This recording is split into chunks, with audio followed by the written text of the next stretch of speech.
NEET UG પરીક્ષા આપ્યા બાદ પેરેન્ટ્સ અને સ્ટુડન્ટ્સનું એક કોમન ક્વેશ્ચન હોય છે, હવે આગળ શું? એમબીબીએસ, ડેન્ટલ, હોમિયોપેથિક અને આયુર્વેદિક જેવા કોર્સિસ જે ગુજરાતમાં છે એની કોલેજો કેટલી, એમાં ફીનું ધોરણ શું છે, કેટલી સીટો અમને મળી શકે, ગયા વર્ષના કટ ઓફ શું હતા, આ વર્ષે શું કટ ઓફ રહેશે, એડમિશન પ્રક્રિયા એના નિયમો શું, અમારે શું તૈયારી પહેલેથી કરવી જોઈએ, કદાચ અમને ફીસ વધારે પડતી હોય તો શું અમને કોઈ એજ્યુકેશન લોન કે સ્કોલરશિપ મળી શકે, ગુજરાતમાં આની સિવાય કોઈ કોર્સિસ છે જેમાં સારું કેરિયર બની શકે, અહીંયા અમને એડમિશન ન મળતું હોય અમારા મનગમતા કોર્સની અંદર તો શું અમે અન્ય રાજ્યમાં જઈ શકીએ,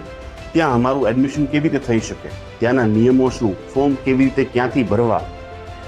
અમારે એમબીબીએસ એબ્રોડનો વિચાર કરવો હોય તો એનએમસીની ગાઈડલાઇન શું છે, કયા દેશમાં જવું જોઈએ, કયો દેશ મારા બાળક માટે મારા માટે સુરક્ષિત છે,